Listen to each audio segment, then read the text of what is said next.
Hi, I'm Leslie from Made by Marley. We supply craft blanks to crafters, and we wanted to be able to give you an idea of how to use our craft blanks and how to make crafts incorporating our craft blanks.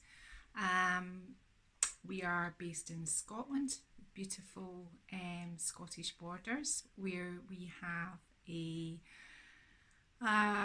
barn attached to our house where we CNC each one of our designs. The designs are hand drawn by myself. I'm a ceramic artist and I teach pottery in schools. I hand draw the designs, and my husband, who is a technical wizard, turns them into vectors and then puts them and does lots of things that I don't understand. I don't have to understand that bit. I'm the crafty one. He makes them, they get cut out, and we sell them. So to show you and give you an idea of what can be done with our craft blanks, we've decided to do some tutorials. Now, I've never done YouTube before. I probably look really stupid right now, and I'm kind of glad that I think that this is going to no one and I'm just talking to myself, but even that seems a little bit strange. So today we're going to be using the word merry. Helps if I turn it around the right way. And we are going to be using chicken wire and bubble wrap and just moss from my wall to make a really, really cute and vintage, almost rustic, shabby wreath, incorporating our word merry, which we're going to paint in a sort of rusty paint finish, and I'm going to show you how to do these. So if you just follow me and we'll get going. So to enable us, to give us the time to make the wreath, because the wreath's quite the consuming time piece, we're going to paint our craft blanks first. Now, all our craft blanks are available from madebymarley.co.uk.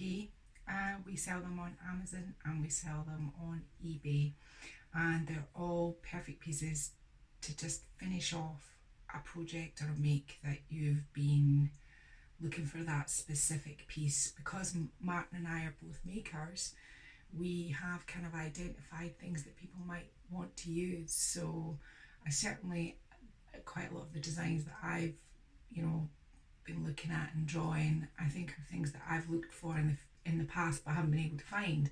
So that's why we've decided to do these tutorials.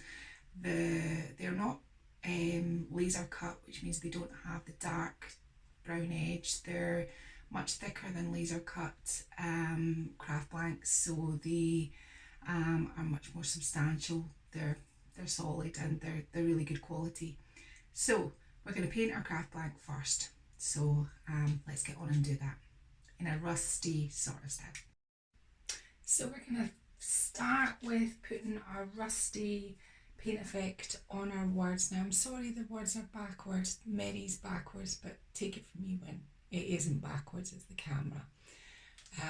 So a rusty paint effect, I've put some paper down because it can be a wee bit messy, and I'm going to run through what sort of colours I use for a rusty paint finish. So I get my paint from Art Discount, so this is how they look, and I'll give you a proper shot of them all at the end of the colours that I used. But I'll be using this one's called Autumn Yellow. I'll be using black. I'll be using burnt sienna,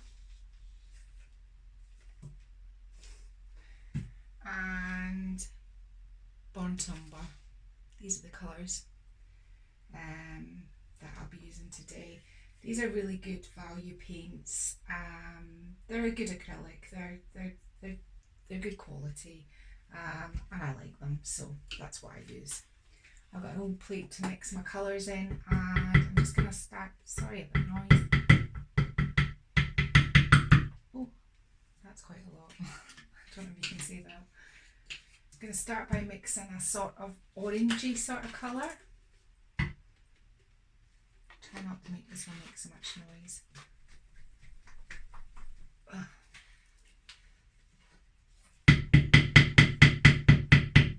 There. So we start with these two, and I'm going to mix a kind of, I want some black on the side of my palette as well.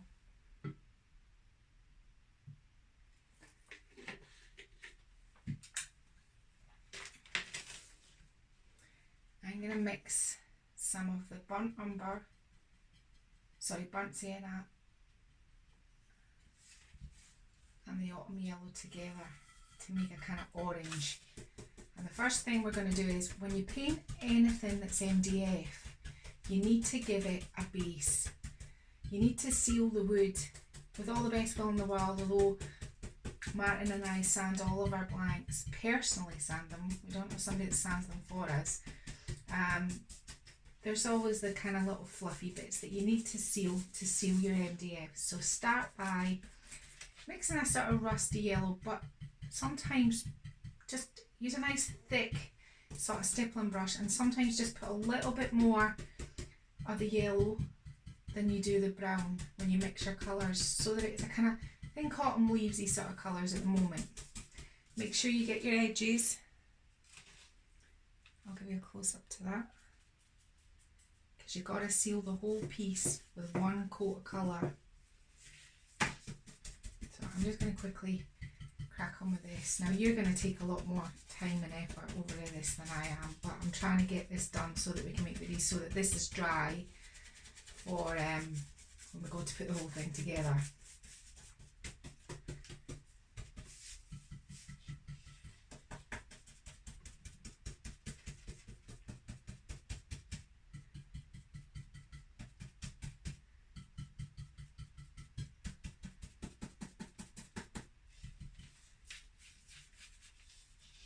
I think you just have to give up the ghost on making sure your hands don't get painty. I think if you're a crafter, I really don't think you care about that. Well, I don't. And all the edges, and all the letter pieces, and all the holes. So make sure you get the bit in the middle of Mary. Now, it's starting to look a kind of orangey sort of, nothing too much like rust at the moment. So we're going to have to try and deal with that in a minute.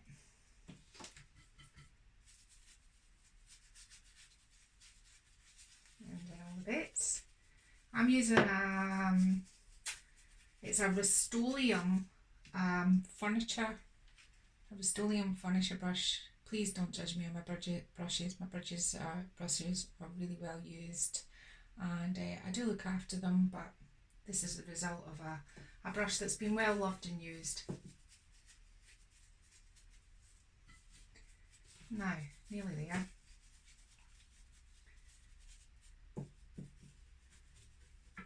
Now, just as long as you've sealed all your little bits of the side bits of the MDF, because MDF will split if it's damp outside, and at the end of this we will give it a coat of sealer varnish just to make sure that it's completely sealed.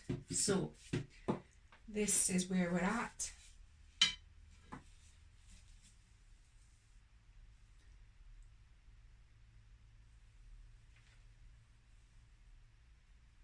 Yeah.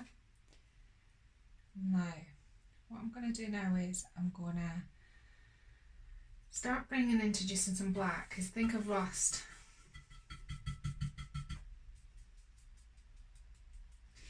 And it's just a matter of kind of, think of how rust is predominantly browner. So I'm going to use some burnt umber, and I'm going to put some of that out. I'll see if I can squish it out without making a noise. There, pop some of that on our palette.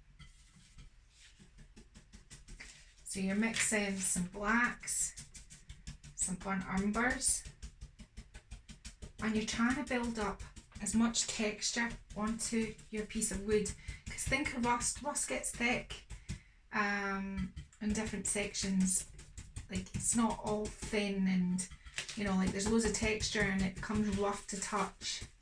So you're kind of aiming for that sort of, the more paint and brush strokes you put onto it, the more your piece will look a bit more authentic. Now back into the black and start putting some of the black onto it.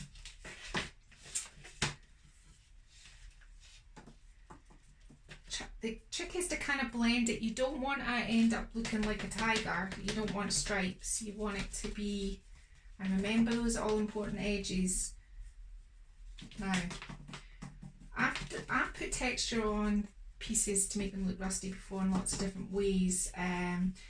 Normally, I would use plaster of Paris. Just put a little bit of plaster of Paris on the side of your palette and dip in your plaster of Paris and then add it onto your piece. But I'm trying something a little bit different today. So once you've got this sort of colour, you don't want to over blend and get rid of too much of your orange, but you don't want to have too many just like sections that are too orange and look a little bit unnatural. So it's starting to look quite rusty. Some bits of black on the edges, you know, go out your way to kind of mix your black and put black around some of your edges, and then go back into this colour and just blend it a little bit. Now you can put like verdigris on, you can mix a sort of turquoise and you can do little bits, and I've done that in the past, but I'm not going to do that with this one. I'm just gonna, now I would say that that's pretty rusty looking. What I'm going to do now is though, to give it a little bit more texture, is I'm going to get some cinnamon. So I'm going to mix in some of the black and some of the brown and put it here with some of this colour, and I'm going to mix a little bit of cinnamon through it, which just will give it a kind of like, can you see what that's done? I'm going to try and bring it up to the camera so you can actually see how, I don't think the light is perfect here, but what it's done is it's thickened it up, it's given it texture. So I'm just going to put more cinnamon on it just at the other end, just to kind of even it out. There we go. There. That kind of, look at the black. That makes it all over kind of look like. Now, the telltale sign of any sort of piece that has been faux painted is the edges. So make sure that you alternate your colours and make sure that all of your edges are, that they're all painted and none of them stand out as just being that orangey base coat colour. Right, so I'm pretty happy with that. I'm just gonna take the camera off the tripod and do you a close-up of this so that you can see what I mean. So this is our close-up on our Mary, all rusty.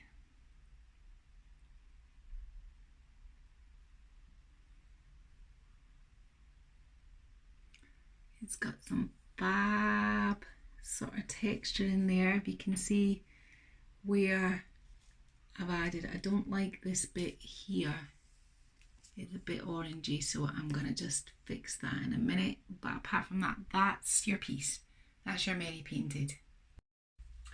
So the next things you're going to need are some bubble wrap and some masking tape. So I roughly want my wreath to be, you know, a generous sort of size, about this sort of size. So you need to get lots of bits of bubble wrap and basically make them into a nice big fat sausage like that, and then loosely just tape them. I've got some masking tape here. Just tape it off.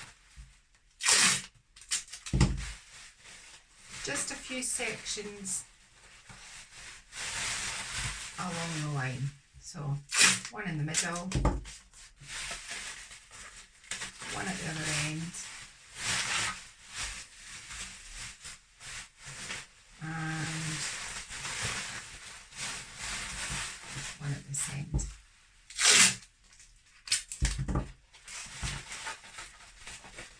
Ta-da!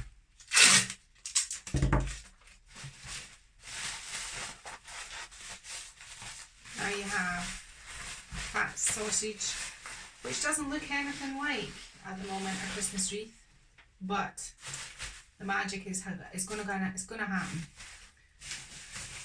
I've got a little bit of a thinner bit here on my ends, so what I'm going to do is I'm just going to tuck that in there and give it a wee tape up. Now, the next bit is the trickiest bit of the process. So what you're going to do is you're going to move your sausage, bubble wrap sausage to the side, and you're going to lay out your chicken wire. Mine's is under the table here.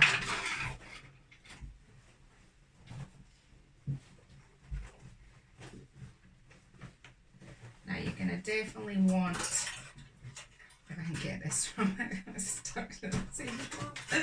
Oh no, it's stuck to me. Now, I don't want to have the exact dimensions because, to be honest with you, I cut a piece of chicken wire off of the roll I had. So this is my chicken wire, and this was the length of the roll. I kind of measure it against my sausage, and that seems about right. There's a bit on either end, but I'm not too worried about that. Now, you want to be wearing gloves for this. Chicken wire is sharp. Don't want to get poked with chicken wire, so I do have some gloves. I wouldn't generally probably use gloves, but I think that, you know, best practice, health and safety. So,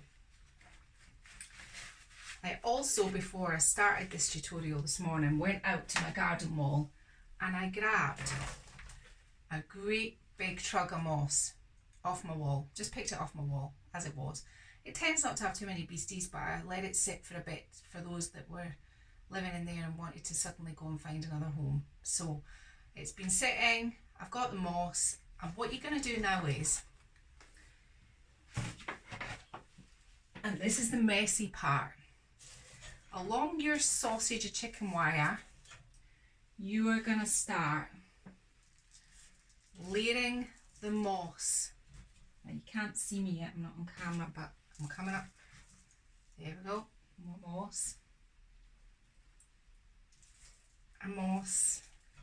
And more moss. And I'm going to run out of room and annoy my little cats in a minute. So, some of these bits of moss are absolutely huge. So, you can see I've laid the moss out all the way along the sausage. Fill in any bits of gaps that you have. This is the messy bit, but fill in any bits of chicken wire, fill them in with moss, so that when you go to wrap it and roll it round, you're not going to see the bubble wrap through the moss. Make sure you put it the right way. So we have chicken wire covered in moss, and now what we're going to do is, and this is where it's going to get tricky, is we're going to put our sausage of bubble wrap over the top, and we are going to get some floristry wire. This is from Amazon. It's a thin gauge floristry wire, so it's easy to bend. So I'm just going to have to take my gloves off in a minute, and what I'm going to do is I'm just going to grab sections of it, if I can untangle it, and cut some sections, probably about this length.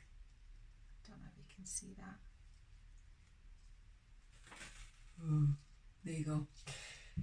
I have clippers, so maybe about, I don't know,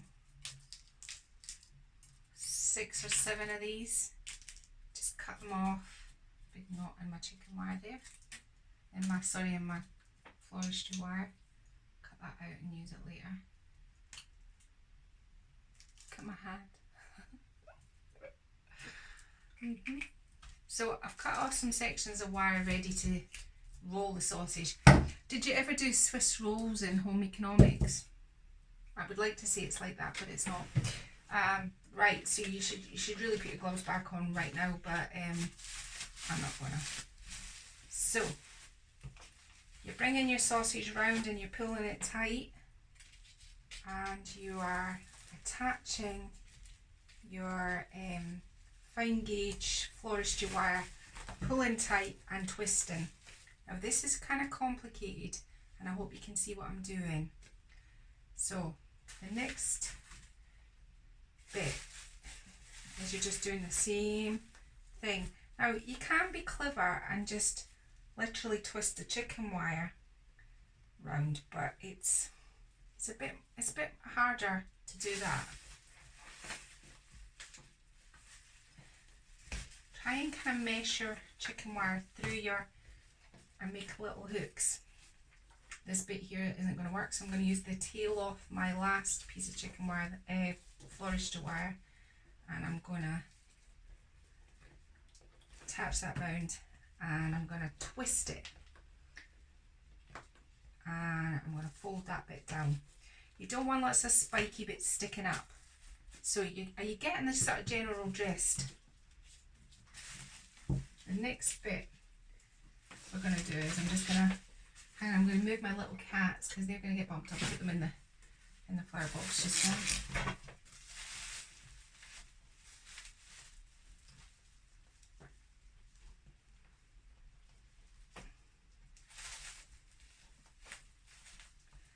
This is quite messy, but once it's done, your moss should stay in. Now your moss will dry in your wreath, but as long as you're not kicking it around the place, it's good enough, you know, hang it on the wall, because you can swap the flowers out on this, or the greenery, or whatever you choose to put in it, or your word, come Easter, you can put a hoppy Easter, or, you know, like, just if you want to have it up all year round, you just change it as you go. Now, as you can see, I'm just attaching all those little bits of wire. Some of it's a bit spiky, so give it a shove down in the moss.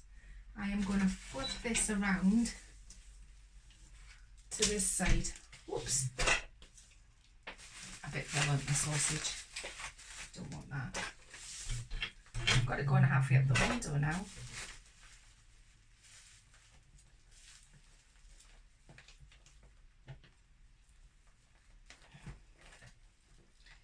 I was going to plan it, my plan was, and that's why we cut the floristry wire, was to just attach with floristry wire, but the actual chicken wire itself, the way I've cut it, is making great little hooks, so I'm just feeding it through and twisting it round. So now there's going to be a bald bit here, so I'm just going to grab a bit of moss and put it in there, and any bald bits at the end we can adjust.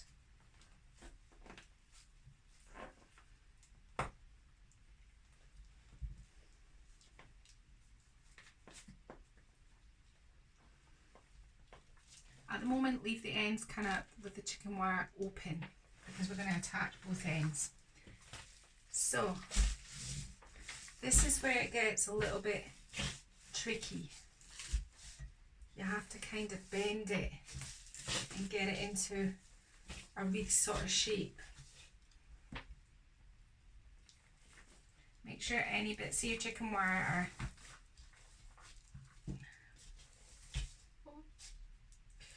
now, to attach it together, you are going to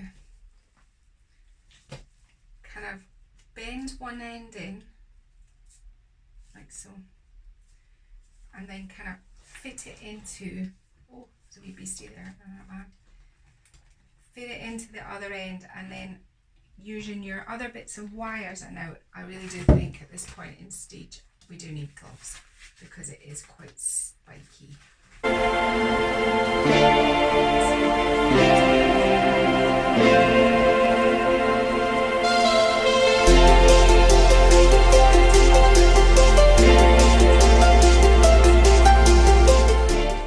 so let's look at it from this side.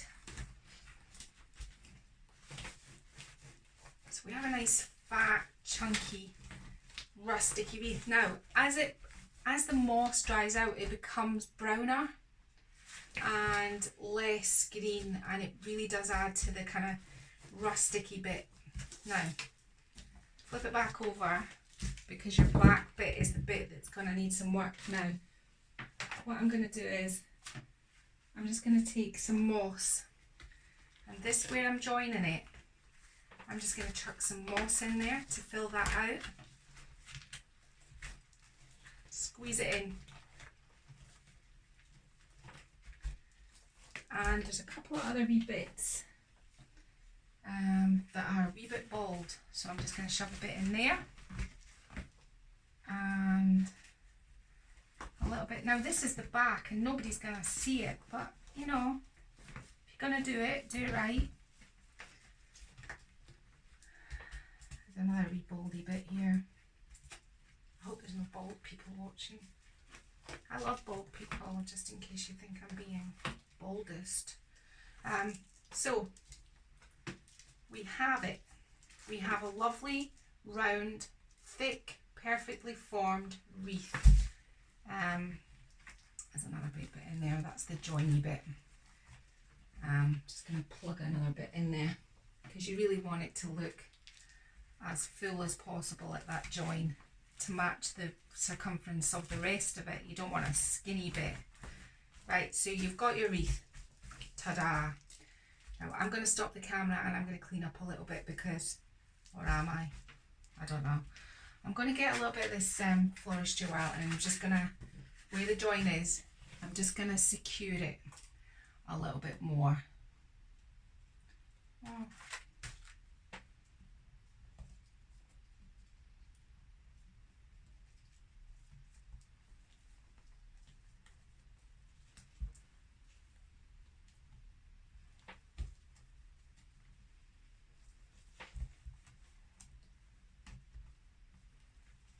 Yeah, that's looking good. Better be clean with the glove. So we have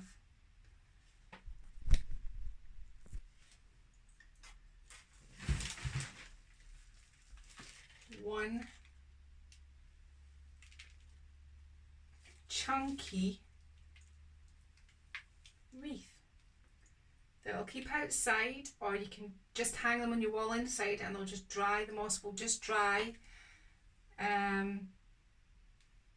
But let's face it, wreath forms, some of the cheap ones don't look that good. This one is really substantial. It looks like you paid a little bit of money for it. So there's our wreath form. Now we know that our join is here because it's slightly thinner. So what we're going to do is we're going to sit it. We're going to have our join, which is here. We're going to sit that to the side. I'm going to take the camera off the tripod and I'm going to give you some close-ups of that. So we've made our wooden craft blank and we've made it look rusty. It's drying. Now we're going to go on to making the wreath. Now this is it's quite messy, but the result is really good. I'm all about doing proper crafts that look really good as opposed to not, you know, like you want your something that you make to look high end. You want it to look good when you've finished your piece and you've done all your bits and you've taken the time to make it, and there's costs involved in everything. So by the time you've done all that, you want something that you're really proud of. So I'm not about just, you know, like the hacks that you get, the how to make something from the pound shop look $1 million. It's not going to happen. So that's just my opinion. It's probably wrong. But anyway, let's crack on the next bit.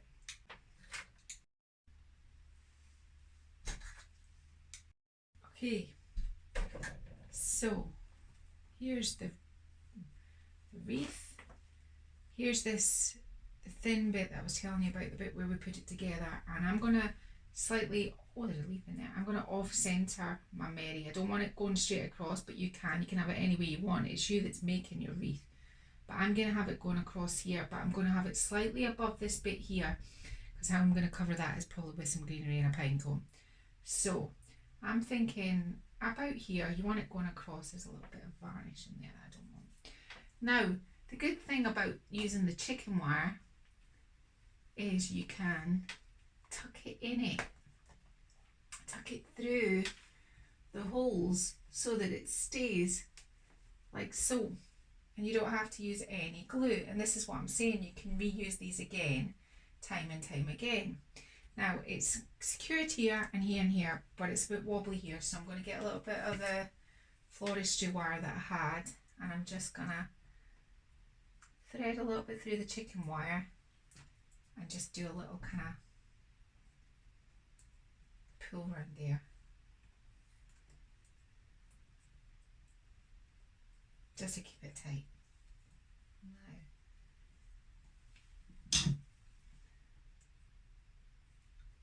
just nick that off with clippers and tuck it under. You can't really see on the rusty. So, remember and kind of manipulate it to keep it shape. We have the Mary on it.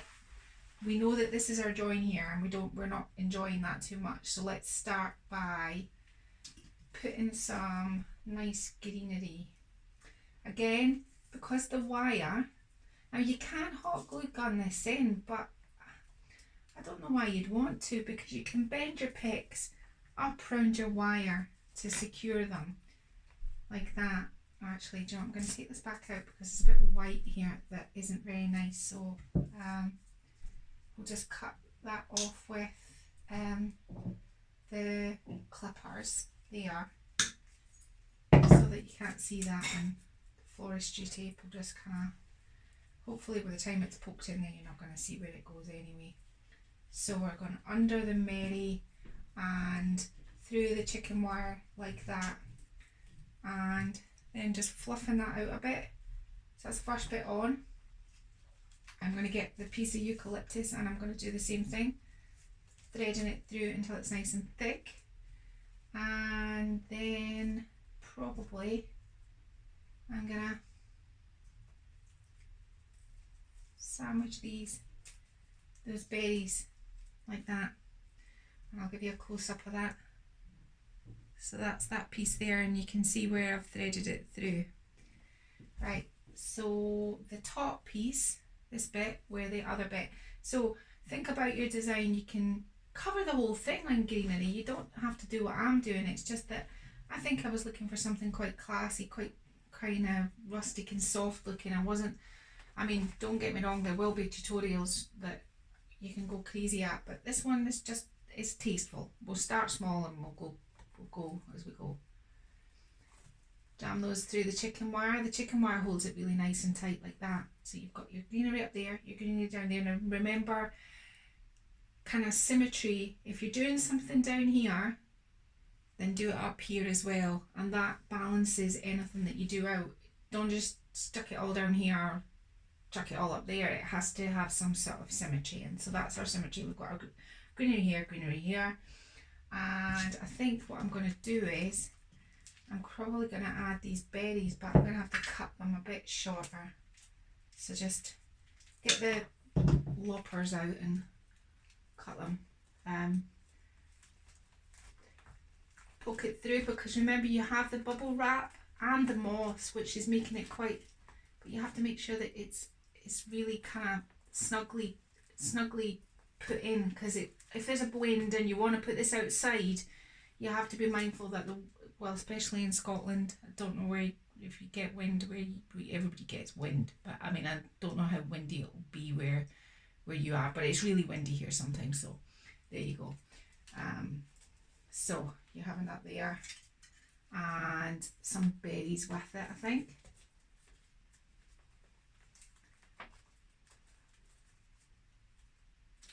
I need to put a little piece, I'm going to get a piece of the floristry wire, and I'm going to double it up so it's thicker, and then what I'm going to do is I'm going to wrap it around here, and I'm going to secure it around these berries, I think, around this piece of pine, just so you know it's not going anywhere. You don't want to get up in the morning and all your bits are hanging on the ground. So there's a couple of wee bits of the berries there that the polystyrene showing through, so I'm going to try and adjust that so that they're not seen. So you've got berries there, greenery there, blah blah blah. And what about this? Are we doing this? Are we using this? Is it going anywhere? No, it's not. It'll live and we can put it another day. Now, this is our join, remember, and I'm conscious of our join, so I'm going to attach the rusty bell there onto where our join is, because that covers your join and it makes it look nicer. Now, I'm just going to wrap that around there like that. Bell there. And this cheeky little pine cone. We need a piece of floristry wire for it. Here's a piece already cut. Put it through your cone like this and twist it. Now don't twist it so much that you break the pine cone or the wire, but twist it enough that you've got it secure. Twist that like that, and again I'm just going to kind of put it, I'm going to kind of attach it around the stalk of the Y in Mary, and I'm just going to make sure that I've definitely got that join, that thin bit where we put our chicken wire together covered. And there's a few wee berries here, but I'm going to try and just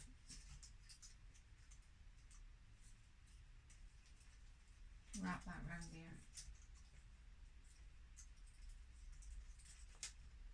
Keep going with your wire or clip it off, but it'll make it extra stable, the pine cone and everything. So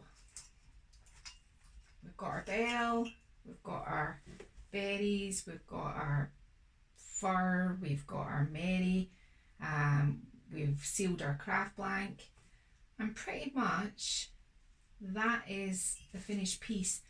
I'm going to try and show you on the table, but I'm also going to take it outside and hang it up and give you a shot of it on a door so you've got an idea of what it actually looks like in context, because I think that's really important. So I'll move this back, I'll stop the video and I'll do a kind of close. So here we have the finished wreath. I'll go close in and you can see all the chicken wire. There's our berries. There's our wonderful made by Marley Merry Christmas craft blank. You can see the moss, you can see how thick and substantial it looks. There's our bells and all the fancy schmancy bits on the side there on that angle. And that's it completed, and I'll put some pictures at the end, finished in context on a wall. Thank you for taking the time. I'm sure you must think, gosh, she was dull, but I promise I will get better. Thanks for watching. If you really liked this video, could you please subscribe? This will be my first video ever, so please be gentle and generous. And please, if you could have a look at Made by Marley products for doing your crafts. Thank you.